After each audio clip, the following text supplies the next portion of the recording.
What is going on, everybody, and welcome back to Tesla Volt. If you're new to the channel, hi there. Today we've got some more footage of Tesla's full self-driving supervised version 12.5.6.3.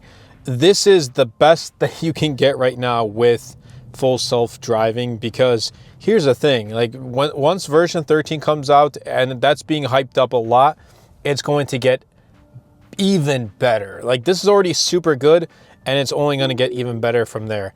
Actually, what I'm going to do is, this is going to take forever to turn left, so I'm just going to turn left myself and then engage with full self-driving. So what I'm going to do is turn left just like this. All right, then here we go. I engaged, and we're just going to kind of let everything do its thing. Tesla, do your thing with full self-driving. I put it in for tops, so it's going to my local supermarket, and it's just gonna, it's a 15-minute drive from where I currently am. I just left Target, and this, again, I talk about in other videos, perfect for scenarios if you're drinking like coffee, you just want to enjoy the ride, maybe. And yes, even though it's supervised and my hands are not on the wheels or the steering yoke, I'm saying wheels, but the steering yoke, it has a camera inside the cabin that is kind of keeping eyes on you. So if your eyes are not on the road, it's going to tell you to make sure your eyes are on the road. But hypothetically, you can put up a video right here, like on this. I'll be leaving a link in the description down below. This is my phone holder. It's from MagSafe. I forgot what it was, or not. It's a MagSafe phone holder from Spigen. I'll be leaving a link in the description down below. There are different ones. This one is not wireless charging compatible. I personally preferred it that way because there's wireless charging pads right here, and then I have just retractable USB-C cables right here that make it charge faster than MagSafe would. But hypothetically, put a video up here and kind of watch and drink your coffee while watching the road too. Not the greatest solution until unsupervised full self-driving does kind of come out and make it to the consumer side of things. But essentially what you see in video here is kind of what Tesla wants to get at with the Tesla Robo-Taxi, the Cybercab, the Robo-Van. You sit in the car, put in your destination, and that's it. The car does everything itself. You don't need to worry about anything. Obviously, the Cybercab, the Robo-Taxi, does not have a steering wheel at all. It doesn't have like brakes or accelerators or anything like that.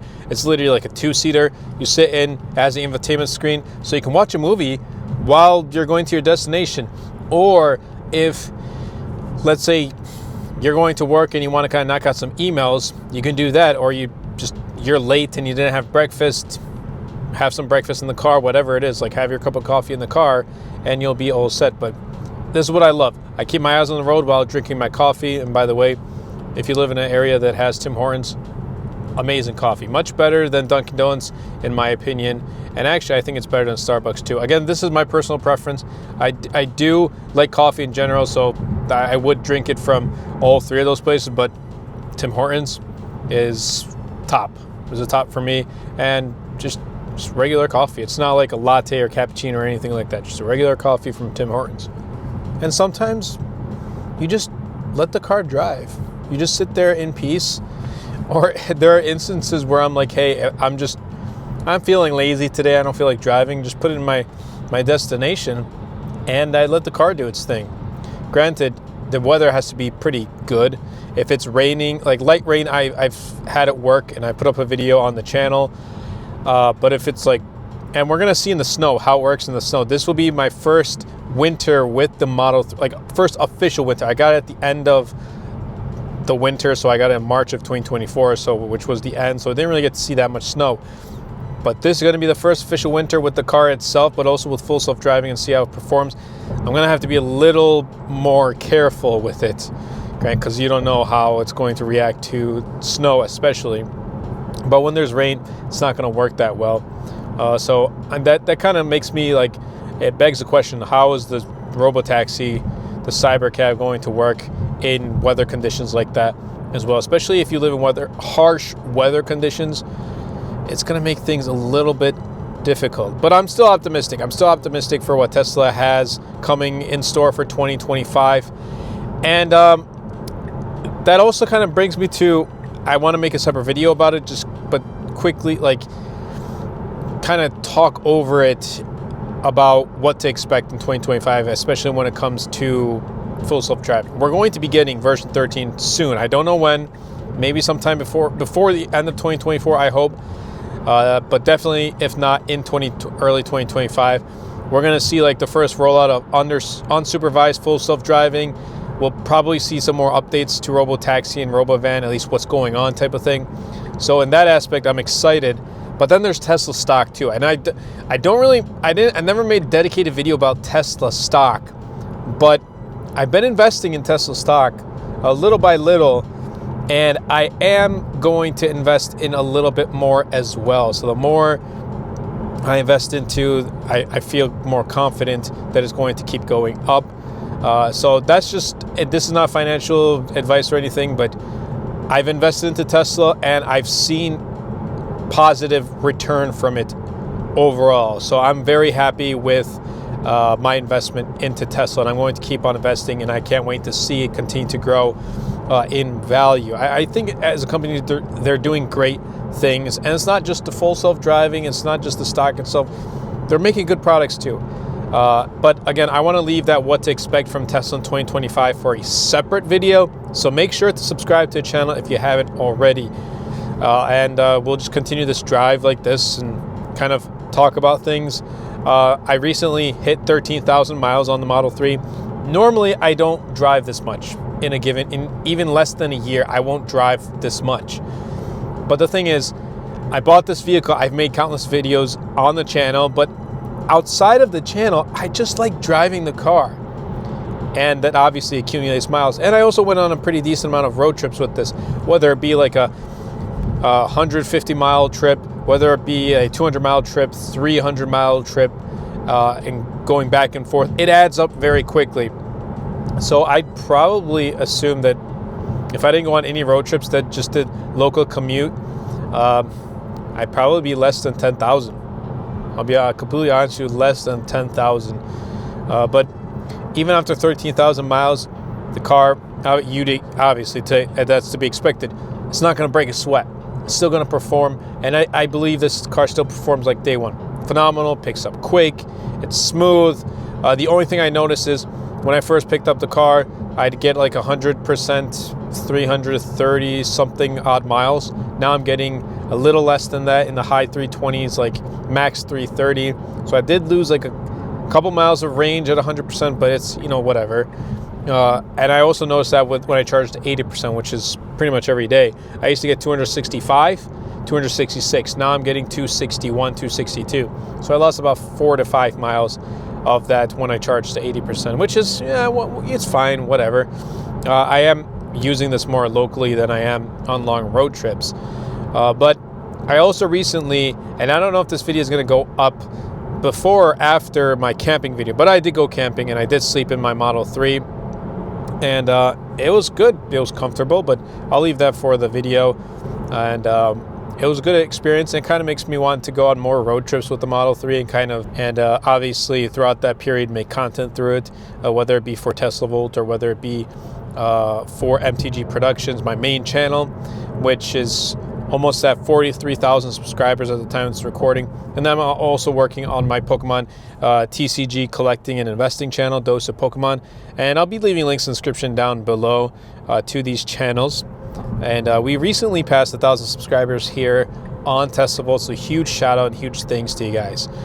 And as I'm talking, just watch the vehicle itself, how it's just very calmly and very comfortably switching lanes, and there's no like jitter or anything. It's very smooth. That's like the huge thing I've noticed in updates from when I first got this. I think it was version 12.3.6 to now 12.5.6.3. It is unbelievably smooth. Like just that switching lanes right here, very smooth. Turning, very smooth. At stop signs, again, very smooth. It normally would like stop kind of like proceed a little bit up and then stop again. This time it doesn't do any of that, and it slows down accordingly. There we go.